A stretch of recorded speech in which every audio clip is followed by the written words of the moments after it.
Welcome to Biblio Bistro. My name is Meghan and I am the Community Health Educator and Registered Dietitian with the Portage Health Foundation. And I have my lovely co-host, Mr. Michael Stenitis, and we are keeping our distance today, but we're still close at heart, and we're as close as ever. It's true. It's true.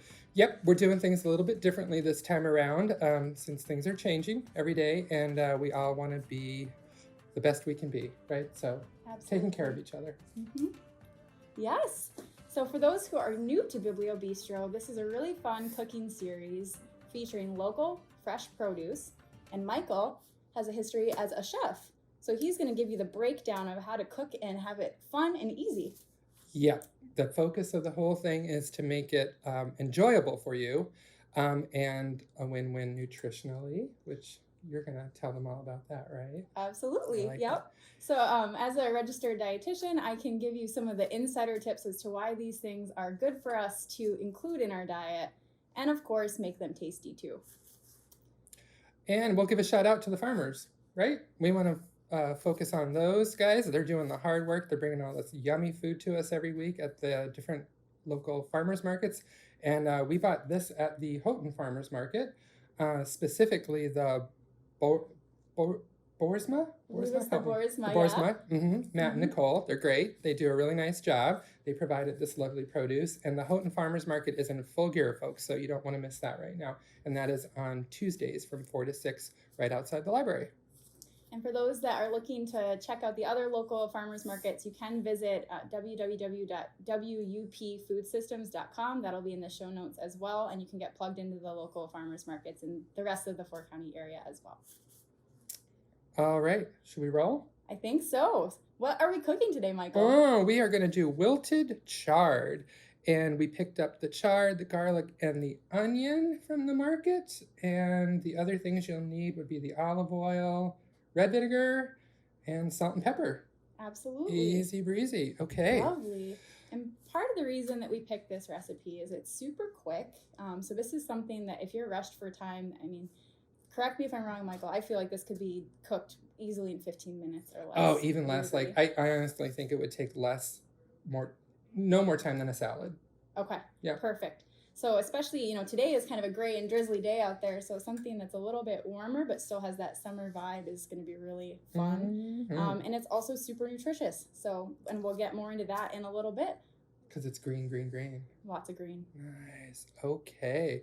Here we go. I'm actually going to follow the recipe since some of you may have already cooked it. So we're going to start with the chard. Your chard's going to look like this. There's thicker parts to it and then there's thinner parts. It's all good for you, so you don't want to get rid of any of it. So I'm just going to take the stems out, and I'll move that over, and hopefully you guys have a decent view of that. I just follow the stem with my knife and separate that out a little bit, and then I just make 2 piles. That's the easiest way to do it, because we're going to cook the firmer vegetables first. We don't want things to get mushy on us, so we'll put the leaves over there to go in last. And then we're going to do up the stems with the garlic and the onion. And you can actually do this with your hands too. Why don't we just try that one and we'll make it look really easy. Sometimes when I'm really in a hurry, I'll just sort of do something like that. That it doesn't look quite as elegant, but it gets the job done. And sometimes you just got to get the job done. Now, Michael, if people wanted to use chard just as like a fresh green in salads, would that work? Or is it kind of tougher like kale where people might have a texture issue? I do it, like I wouldn't use the stems. Sometimes I'll save these for like a stir fry later in the week. Okay. And I'll chop a little bit of that up and throw it in the salad just for something different. So yeah, you could totally use that, and I'm just you could totally throw chard in a salad. I do baby kale in a salad. I think maybe that, if you were going to use it in a salad, maybe you would want to use it when it's a little less mature, I guess. Yeah, and I know, I have some friends where kale is a little bit too bold of a flavor and the texture is a bit rough. My opinion is I think Swiss chard's a little bit softer. It's kind of like spinach. So I think for people that are trying to get a new green, as long as you feel like that would be good in a salad, I think that texture-wise, that might be a good place for people to start. Yeah. Can you tell me anything about the funny sensation that people get in their mouths from chard and beets? Do you know what I'm talking about? Where it gets kind of like gritty? I think it's something to do with an acid, isn't it? Like I actually don't know. Like it will, some people will complain that beets and chard like make their teeth feel weird and whatever. They'll get like this odd little sensation in their mouth. Oh. And I think it's common to beets and to chard, but it doesn't bother me. So I just put it in everything, you know? Yeah. Well, now I have homework. I'll have to look that one up. I don't know. I made it up. Folks, I made it all up. None of it is true. Okay, so we got our onions. These onions are beautiful, by the way. And I think the recipe is looking for about a half of an onion. Or shallots. Shallots would work really great in this too. We just didn't have access to any, so. And shallots kind of look like a little purple onion. They're kind of a little bit fancier is how I always call them the fancy onions at home. So they have a little sweeter flavor than an onion. A shallot. A shallot. What do you think? Should I put the green in too? I think it wouldn't hurt. You know, the recipe doesn't actually call for it, but I'm doing it. We're going to live off a little on the wild side today because I think a little bit would be yummy. Okay, so I've warmed this skillet up a little bit. Let's see if I warmed it up enough. And may I have the olive oil? I would love to give you maybe if you set me up with that stuff from over there, we can still pull this off. Woo. Okay, the actual recipe says 2 tablespoons. That is what I put in there.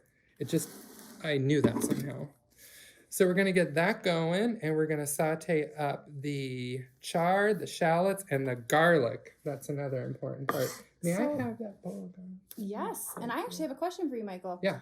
If you're looking to cook something, this is something that I struggle with at home sometimes with the heat that you want to pick for the olive oil. Because I tend to go a little bit too high and then things burn or they might not get as soft as you want them. Yeah. So what would you suggest for people trying to use something like this Swiss chard, starting with those stalks? What level of heat? I'd go at least medium. Okay. You know, I kind of do the same thing too with the olive oil. Like, you don't want your olive oil to be smoking hot, but it can take a bit of heat. You know, so what I also like to do is I like to get the garlic in there first because it'll get that oil flavored up. So I'm just going to start with the garlic. So I didn't actually have this turned up high enough, but I'm not totally familiar with the stovetop yet. So we'll get that going.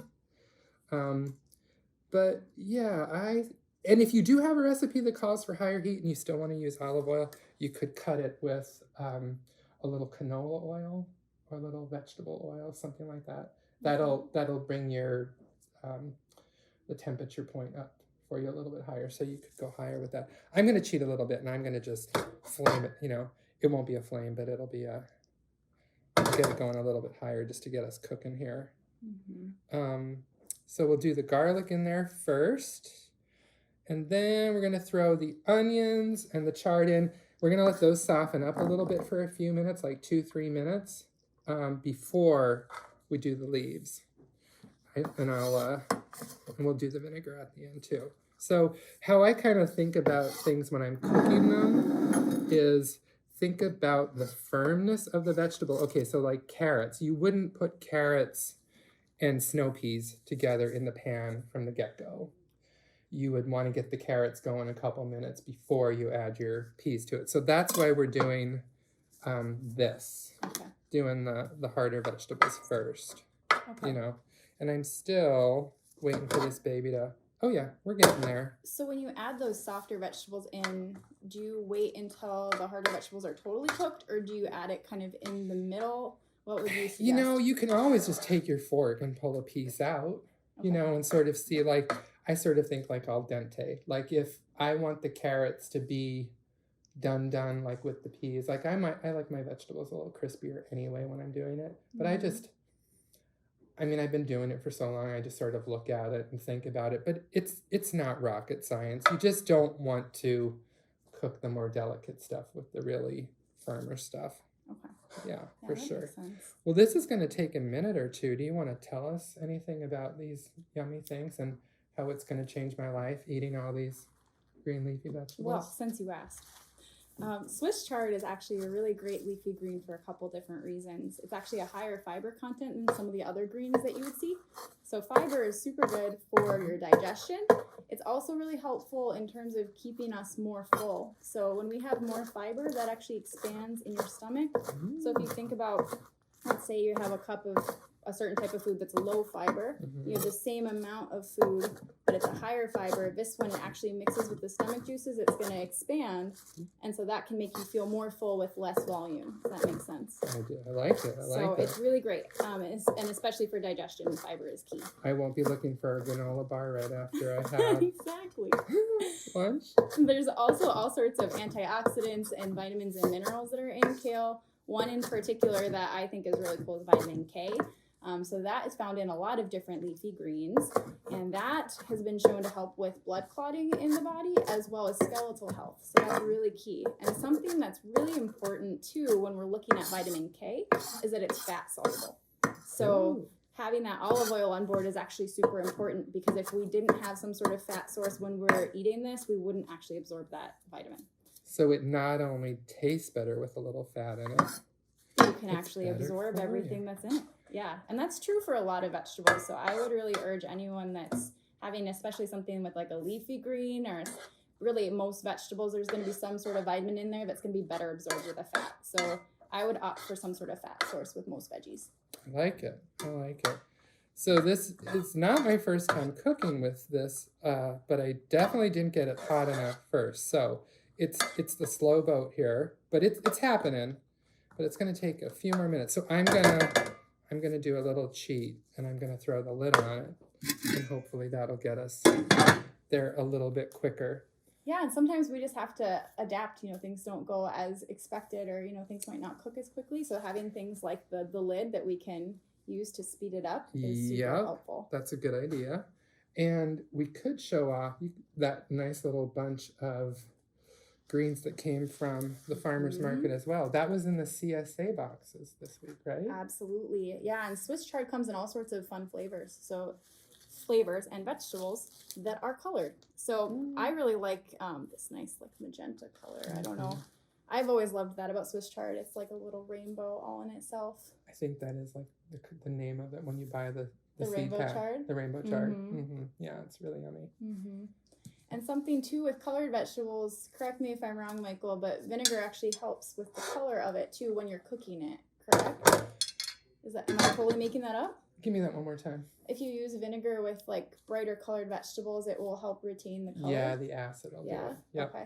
So that red wine vinegar will help kind of keep some of that color in. It sure will. Okay. It sure will.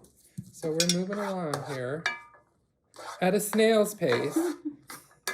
I needed a little reminder to turn the burner on before we got going. But, the good thing is you could have bought yourself a little time doing it the way I did it. If you had something else going on in the kitchen and you wanted to go get some rice going or chicken on the grill, you had time. Absolutely. And this is a really mild dish in the sense of the flavor. So you could perk it up with hot spices if you'd like. I think it would go really well with some of the lighter summer fare like chicken or fish if you do eat meat. But you could easily incorporate that, even like add it into a pasta and make like a pasta salad of sorts too. Oh yeah. I'll do something like this and then just take it for a little side salad with my lunch. That's always yummy too. Yeah, absolutely. For sure. Okay, I think we're at that point where we could throw the rest of the greens in. And then we're going to let that cook a little bit.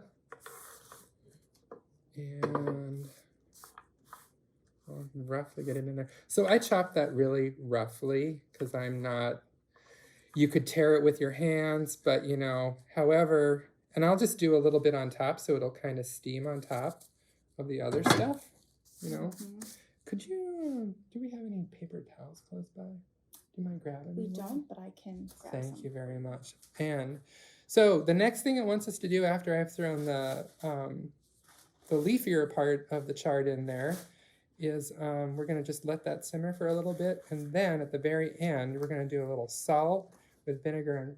And if you have pepper's a great little addition to it all. And did we get set up with a fork and little plate or something that we could We try have a this? little bowl. Nice, that'll work. You Oh, can place it in. and there are some forks over there in that bag, I believe, by the silver bowl over there. Okay. Yes, I think our assistant is We have a going to trusty head over sidekick there. that's going to get us some forks. So it's coming along. The mic is pretty far away from you guys, so you can hear me, but I'm not like, I don't have this really, really hot, really high. So you're probably not picking up on the saute thing, but I'll maybe do a little thing here for the camera. So it's starting to cook down. You probably can't see the steam coming off of it, but that's a good thing that the steam is coming off. That means it's cooking down a little bit. And I like mine kind of more on the crispier side, the crunchier side. So I'm not going to cook it down a ton, but that's an option too. If you were somebody who really enjoyed like steamed spinach or stuff like that, I mean, you can cook this down as far as you want. It's just going to release more water. So if you don't want it to be like that, maybe take the lid off and just like you would a stir fry, to try to get a little more of the vegetable, that part of it off. Okay, I'm going to go for the vinegar. We'll do that.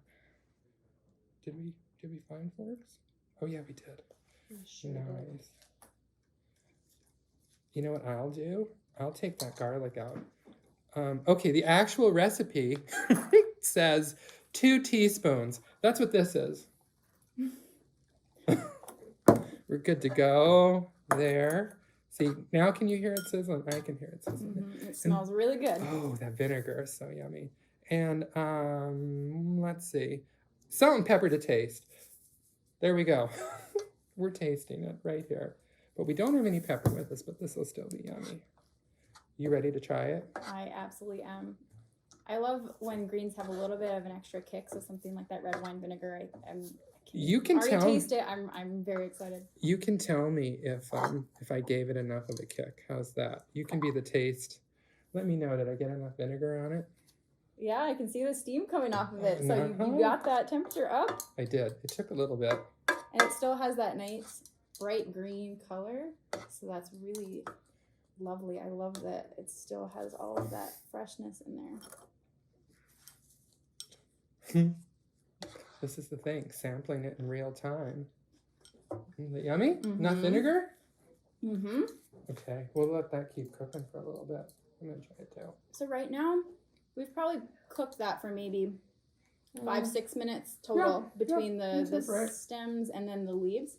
So this is still a little crunchy. So if you wanted it to be softer, I would say maybe cook it for about 10 minutes total, max, I would say. Yep. That's the great thing about it. I don't think you can really ruin it unless you burn it. But that's kind of hard to do. Yeah, we'll just let this cook for a little bit longer, but... Yeah, and what's nice about this too is that, if you have leftovers, you can put this in scrambled eggs or omelets. Oh, yeah. You could easily add this even, I think, on like a sandwich or something like that, especially if it's still a little more firm. Add it to wraps. What other ways do you think we could use the leftovers, Michael? I mean, it's hard to say if there'll be leftovers, let's be honest. I don't think there's going to be leftovers. Okay. I know. Ooh, lovely. I think we can do it. We can finish eating our things, and we'll catch you next time, folks. Thanks for joining us. If you do want to get connected, you can visit pldl.org/biblio-bistro. That has all of our episodes, our recipes, and you can get plugged in that way. You can also share if you wanted to cook alongside with us. The recipes and the shopping list will be posted 1 week in advance on that PLDL website. And we'd love to see what you're making if you did cook alongside us. So use the hashtag Biblio Bistro, and we'll see what you guys have created. Yeah, don't be shy about sending some recipes on to us if you have other great ideas, because we're just kicking into the growing season here. As hard as that is to believe that we're heading into August, but the farms are really just starting to crank it out now. So all sorts of possibilities. Absolutely. Well, thanks so much for tuning in. Thanks very much. Bon appetit.